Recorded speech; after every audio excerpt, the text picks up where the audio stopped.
नमस्कार दोस्तों। आदम हवा जब निश्चित किया हुआ फल को खाए तो उन दूसरी जोड़े पर क्या प्रतिक्रिया आई। उत्पत्ति 3:7। तब उन दोनों की आंखें खुल गई और उनको मालूम हुआ कि वे नंगे हैं, इसलिए उन्होंने अंजीर के पत्ते जोड़ जोड़कर लंगोट बना लिए। लेकिन जल्द ही अपने पाप के विचार ने उसे आतंक से भर दिया। हवा दूसरी जोड़े को ठंडा करते दिख रही थी। उनका जो प्रेम और शांति थी वह खत्म हो गई थी और उसकी जगह उन्हें पाप की भावना, भविष्य का भय, आत्मा की नंगापन महसूस हुई। सवाल 2। सर्प को क्या श्राप दिया गया? मनुष्य को और औरत को, भूमि को क्या श्राप दिया गया? उत्पत्ति 3:14-19।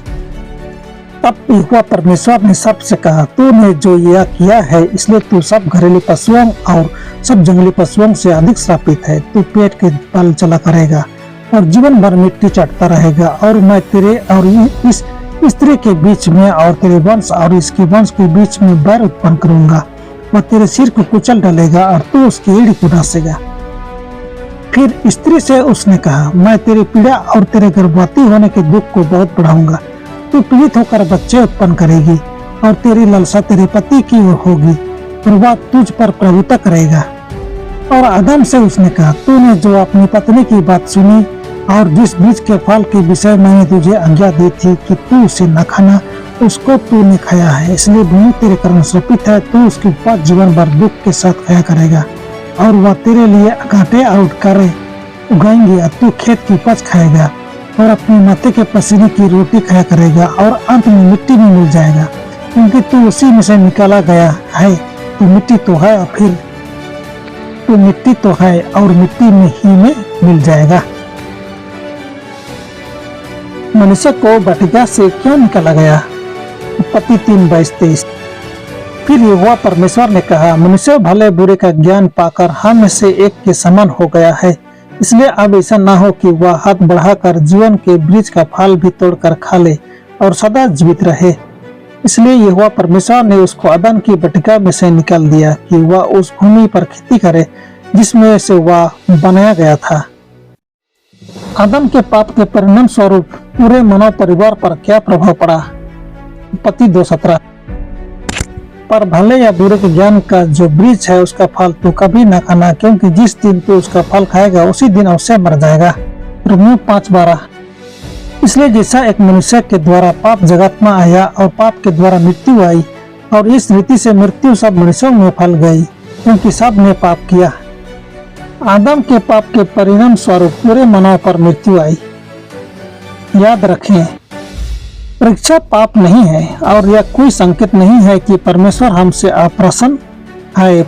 प्रभु हमें परीक्षा में पढ़ने देता है, लेकिन हर परीक्षा को वह मापता है और हर बुराई का विरोध करने और उस पर विजय पाने की हमारी शक्ति के अनुसार इससे बढ़ता है। यह परीक्षण और प्रलोभन के समय में ही है कि हम परमेश्वर में हमारे विश्वास और विश्वास की डिग्री को मापने और हमारे ईसाई चरित्र की स्थिरता का अनुमान लगाने में सक्षम हैं। कई लोग दावा करते हैं कि मसीह के लिए परीक्षा पर विजय पाना असंभव था। यदि किसी भी महीने में हमारे पास मसीह की तुलना में अधिक कठिन संघर्ष है तो वह हमारी सहायता करने में सक्षम नहीं होगा। लेकिन हमारे उद्धारकर्ता ने मानवता को उसके सभी दायित्वों सहित ले लिया। उन्होंने परीक्षा के सामने झुकने की संभावना के साथ मनुष्य का स्वभाव अपनाया। हमारे पास सहन करने के लिए कुछ भी नहीं है जिसे उसने सहन नहीं किया है। जब परीक्षा से हमला हो रही हो तो परिस्थितियों की ओर न देखें या स्वयं की कमजोरियों को न देखें, पर वचन की शक्ति की ओर देखिए। ईसाई जीवन में विशेषज्ञता के माध्यम से आत्मा परीक्षा के अचानक हमलों का सामना करने के लिए तैयार हो जाती है, क्योंकि सच्चा ईसाई शक्ति और अनुग्रह के लिए मसीह पर निर्भर रहना सीखता है। जब पहला परीक्षा पूरी हो जाता है और उसका विरोध हो जाता है तो दूसरा परीक्षा अधिक आसानी से पूरा हो जाता है और उसका विरोध हो जाता है। हम अपने शक्तिशाली उद्धारकर्ता को भुलाकर दिल पर हमला करने वाले हर परीक्षा का विरोध करने में सक्षम हो सकते हैं। हमें बाइबल का अधिक अध्ययन करना चाहिए ताकि हम परमेश्वर के वादों से परिचित हो सके।